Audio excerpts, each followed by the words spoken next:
So this is problem 611, it's on page 277. Determine the force in each member of the truss and state if the members are in tension or compression. Set P1 to 600 pounds, P2 to 400 pounds. Now I will need calculator help with this, guys, because of course, obviously I haven't worked it out before today. Pull out your calculators. I'll make a copy of the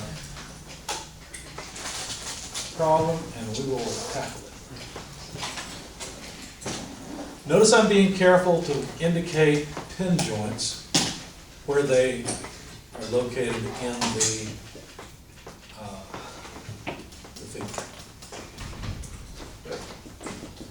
Points A, B, C, D, E, F, and G, just labeled clockwise, looks like. Load P2 appears to be oriented along DF, and P1 appears to be straight down, 600 pounds, and P2 is 400 pounds.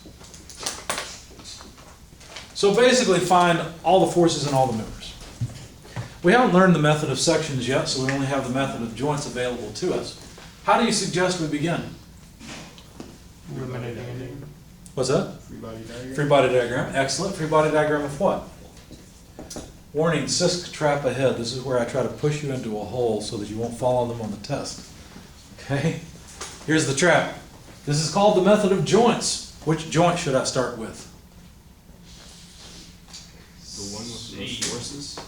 None of them. Start with the whole body. Because we'd like to get the reactions at A and E. So although it's called the method of joints, often you have to begin with a free body of the whole thing before you can start the process. Okay? I don't know enough information. If I were to start with free body of point C, I could potentially have 1, 2, 3, 4 unknown forces in the 4 members. I've only got 2 equations. I'm screwed at that point, right? Can't do anything. So start with a free body diagram of the whole structure.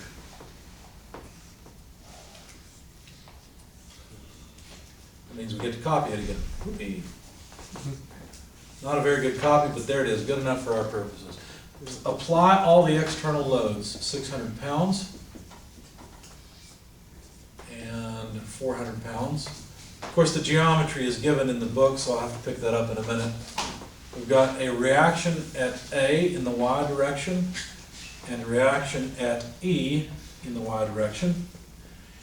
And then we'll have a force at A in the X direction and a force at E in the X direction. Notice I don't know how these will come out. I'm not allowing my intuition to guide me, which is okay. But now hopefully we can calculate some of these loads, some of these reactions. So I just wrote the reactions in the positive coordinate directions. If I calculate them to be negative, well then I guessed wrong. What do you suggest we do now? Any ideas? Apply the equations of equilibrium. This is a planar problem. Where should I sum moments? Doesn't matter. A or E, one of the two, probably, to get rid of the unknowns. I could sum moments at this point and get rid of P if I wanted to. That would make the moment of P2 pretty easy, but I'd rather just eliminate 2 unknowns. In fact, if I sum moments about point A, how many of the loads from A and E go away immediately? 3 of them, that's right. Because notice that EX passes through point A, so it has no moment arm about A. So I'm going to sum moments about A in order to get EY. And then to show you that it works, I'm going to sum moments about E to get AY. Okay? I could simply sum forces, but we'll verify that I've got the correct AY and EY after I've summed moments, and you'll see that the sum of forces in the Y direction is linearly dependent. Anyway, so now I'm just using geometry. I guess I should add that. We'll just use, we've got a 4-foot horizontal distance between these, overall 6-foot height. Is that good enough? You've got the picture in front of you, so we should be all right. All right, so summing moments about point A, taking counterclockwise is positive. I better get 0 if it's going to be statics. So let's see, the distance from A over to E would be what was it, 4 plus 4 plus 4 plus 4, so 16. And those were feet, I think, right? Times EY. Now choose the proper sign for this moment, the moment of EY. Yes, right? X into Y is this way, and that's the reason we take counterclockwise as positive. But certainly EY causes a positive moment about A. What else causes a moment about A? P1 certainly causes a moment. It's a positive or negative moment? Negative. P1, notice I'm putting P1 in instead of 600, just because I like knowing where things came from. Times what moment arm? 8 foot. Good job. Does P2 cause a moment about A? Sure does. Now I'm going to have to look at it and figure out what direction that is. If the distance between CD and then DE is 4 feet, and we've got a right angle, despite my drawing, let me try that one more time. It's a little better.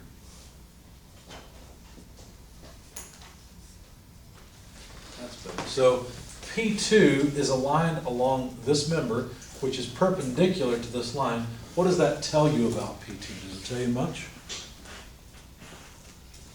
Doesn't it tell you the direction of P2? Because think about it. Extract this whole triangle. Let's see. Really, it's 2 triangles. If we know that this is a right angle, then don't we know that these 2 members have the same length from geometry?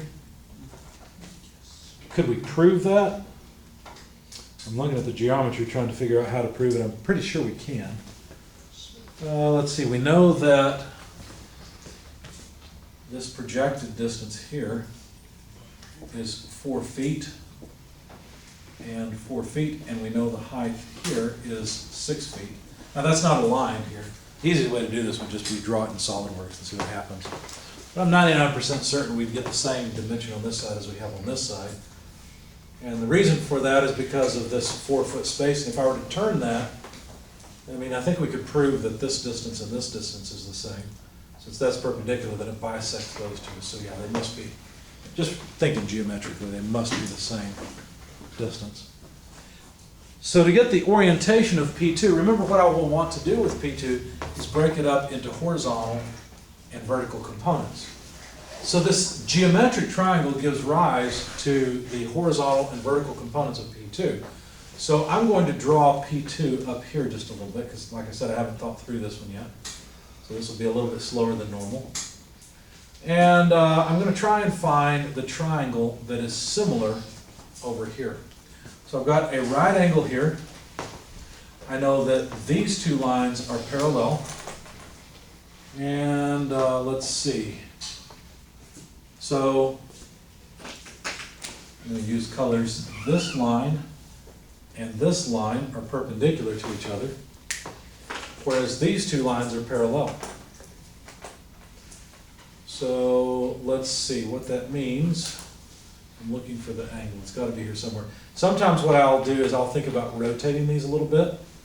And if I think about rotating, it becomes obvious which angle is which. For example, an extreme rotation of this triangle might look something like this if I really distort it. See that? And to do that, I'd have to raise P2. So an extreme distortion of it would look like this. So it's pretty obvious those 2 are the same angle. And then I can go back to this and say, well, then this angle and this angle are the same.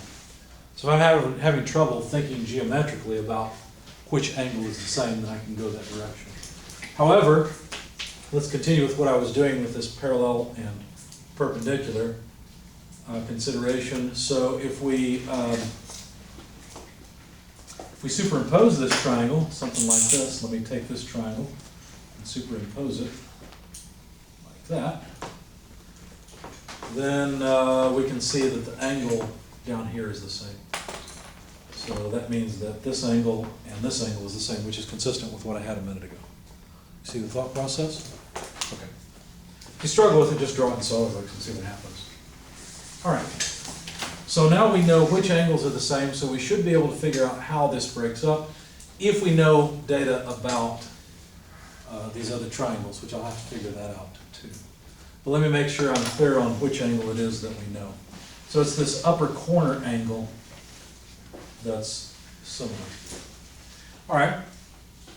So now what I need to do is come up with, let's see, I need to come up with the relationships between these various sides. And I wish I had thought through this beforehand because I could do it more quickly, but that's okay. If you have ideas, just spill them out, it's fine. Let's see.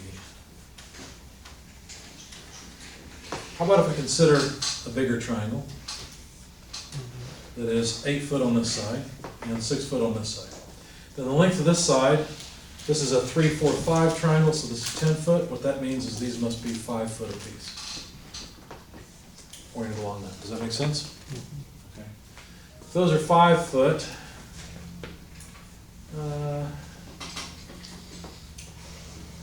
I should be able to get at this angle. Because it's the same angle as this one, which is the same angle as here. So I guess we could use an inverse cosine if we really wanted to, but I'd rather not. Well, I guess I don't have much of a choice. Let's just say the cosine of theta, we'll call that theta, is equal to 8/10, right? Because it's just, cosine is just a relationship between the angle and the length of sides. So that's good enough. So that angle theta must be the inverse cosine of 8/10. So now we know this angle, we know the length of the side, and so everything else is pretty easy to find. Let's go ahead and do it then. So, and we'll have to relate it to that triangle. So the length of this side, we should be able to calculate. That'd be easy as the hypotenuse. Again, it's a cosine relationship. So cosine of theta, this is the angle theta, you see it's the same, would be equal to the unknown length that I'm looking for. Let me call it h for hypotenuse. So it'd be, what, 5 foot divided by h? Is that right?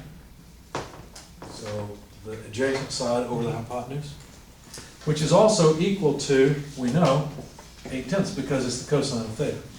And so to find h,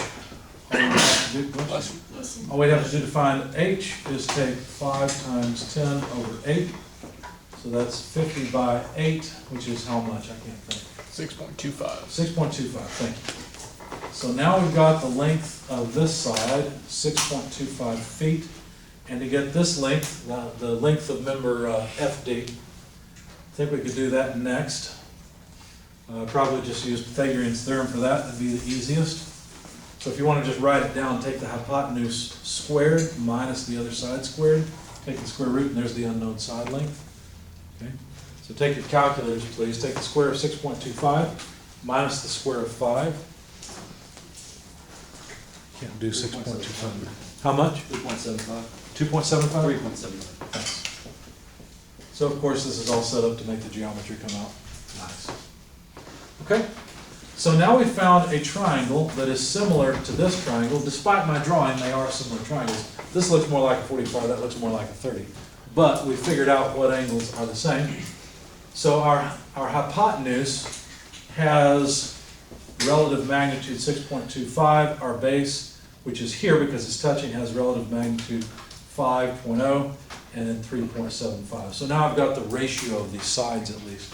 And I can break P2 down into horizontal and vertical components. Hopefully I did all that right and didn't make a mistake, but I think we're okay.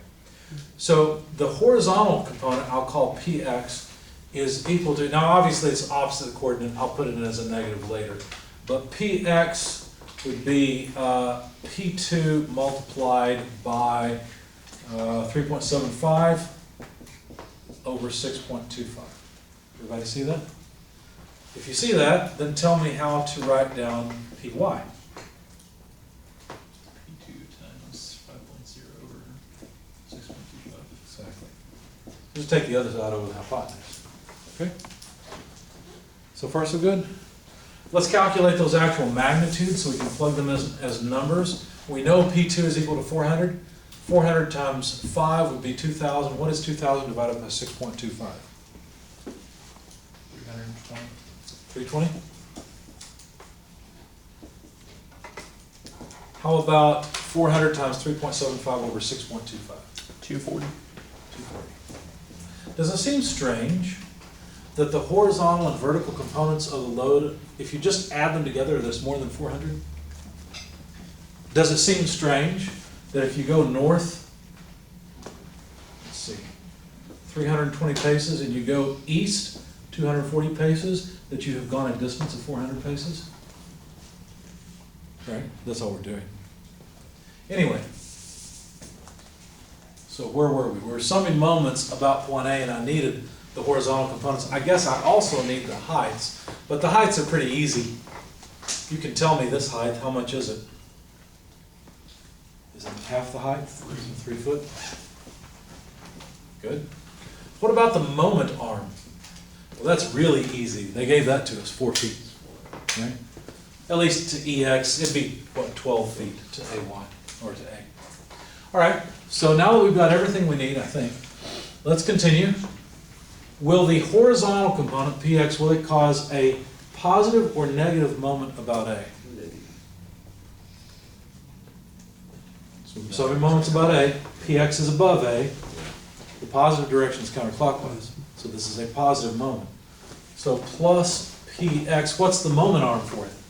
3 feet. 3 feet. Good. Will PY cause a positive or negative moment? Negative. Negative moment, good. We've got to break the line, minus PY. What is its moment arm? 12 feet. 12 feet. Anybody wondering about that? Anybody questioning all of this? Anything not make sense? Is there anything else that causes a moment about A? We're taking care of P1, the components of P2, and the EY. I think that's it, right? We're neglecting weight. So this sum must come out to 0.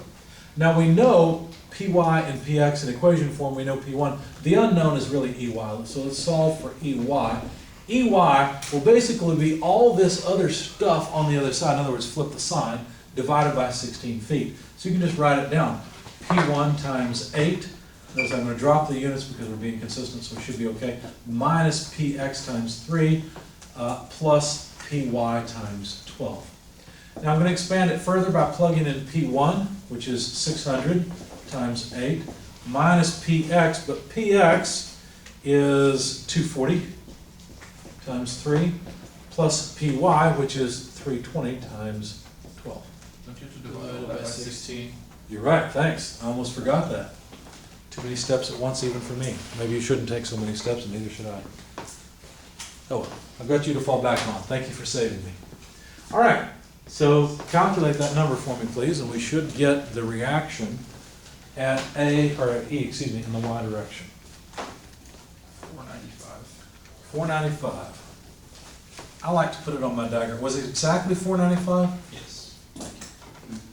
I like to just put it on my free body diagram once I get it. Okay. We obviously know we're done. Everybody agree with that number? I don't know. Okay. So now what should we do? Well, I promised you I would sum moments about point E as well, and then I'll prove to you that this works by summing forces as well, right? Summing forces in the Y direction to show you all balances. So summing moments about point E will help me out here. Let's start with P2. What should I write for P2? I'm break it up into horizontal, vertical components. Okay, so then what? PX. PX, okay. Times? 3 feet. Positive or negative, is this right? Is it positive? Negative. No, that's possible, yeah. It's Positive, good. What else? PY. Plus or minus? Does PY cause a positive moment about E or negative? Positive. Positive. So plus PY, moment arm? 4 feet. 4. Good. And notice I'm dropping the feet from the very beginning because we're being careful with the units. We're fine. What else? Plus P1. Good. Times? 8. Good. And that is a positive moment as well. And then what? Minus A1. Times? 12, or 16, sorry. You're right, it is 16. I wanted to say 12 myself. This sum comes out to 0. Solving for AY, I'll try to not make the same mistake. PX is 240 times 3, plus PY is 320, needs to be multiplied by 4, plus P1, which is 600, needs to be multiplied by 8, and I remembered it this time, divide by 16. Okay, so calculate the number here, please, and see what we come up with. It's gonna be different, I think. Just by looking at it. I think it might be different as well. 425. 425. I shouldn't have written it there, I should have simply written it over here. Does it make sense that there's more load at E than at A? Sure, this load's over here. It's got a decent vertical component, so yes. Okay, now let's sum forces. This is where we get to check. The sum of the forces in the y direction should be equal to 0. Let's find out. So we will have what? AY plus EY minus P1 minus only PY. PX does not appear here. So let's just check and see, does this equal 0? Well, AY is 425, EY is 495, P1 is 600 down, PY is 320 down. So the negative part is 920. The positive part, well, let's see, that's 500. 920, it works. So you guys did a good job. Good calculator button pushing. So now we know the reactions. Do we know all of them? No, we don't. All we know are the vertical reactions. What do you think we should do for getting the horizontal reactions? There's a little bit of a problem here. We won't be able to solve for all of EX and AX completely. However, that will not prevent us from determining the loads in all of the members. Okay? What do I mean? Well, let me show you.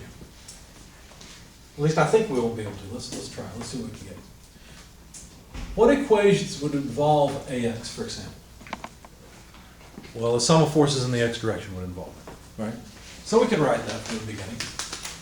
Summing forces in the x direction, we'd have AX plus EX, I'm going to E, not an A, plus what? It'd be minus. Minus PX. PX. This sum comes out to 0. Those are the only horizontal forces. And of course, what this tells us is that the sum of AX and AX must be equal to 240 pounds.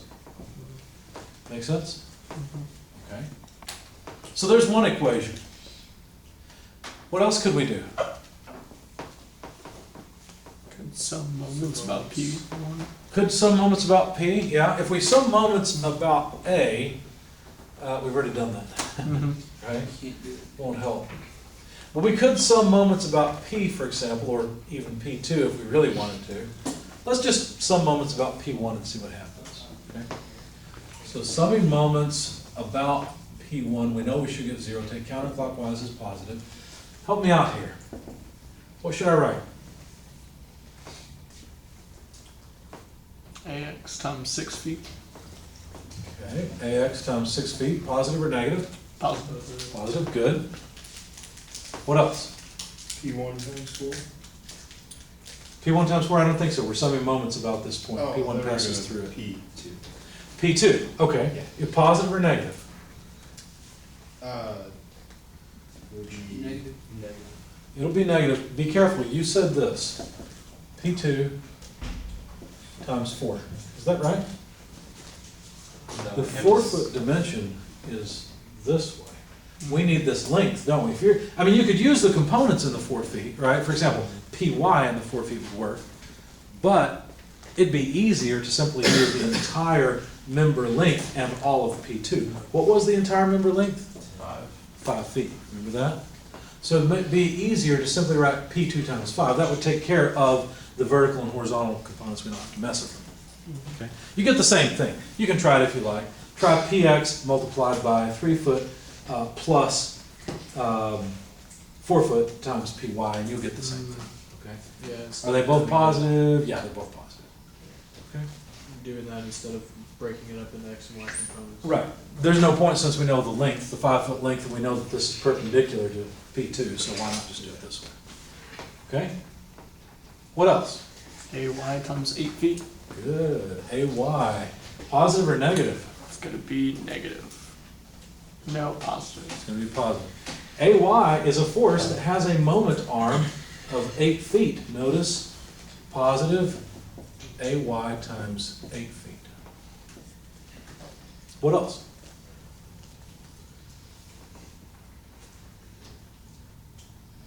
Is that one a positive? It would be Yeah, negative. isn't that negative? It would be negative. AY? It would. Oh, you're right. Thank you. You're right. It's like, it doesn't look right. You're right, you're right. You guys are learning. Would it be positive EY times 8 foot? Good, yes, positive EY times 8 foot. Anything else? EX. EX, positive or negative? Positive. Positive. 6 foot moment arm again, and that's it, right? Notice that everything came into play here. All of the unknowns, AX, AY, EX, and EY. However, there are only 3 independent equations. So let's see what happens. Let's see if we can actually solve this system. We know AY, EY. So let's go ahead and just simplify in the sense that let's just put in what's known. AX, we don't know, so we'll leave that. Minus what is P2, 600? No, P2 is 400 times 5. Minus AY, we know AY, it's 425 times 8 then. Plus EY is known, 495 times 8 again. Plus EX, unknown, times 6 equals 0. Simplify this for me a little bit, would you please? Take all of these constants and just put them together. I'll begin rewriting.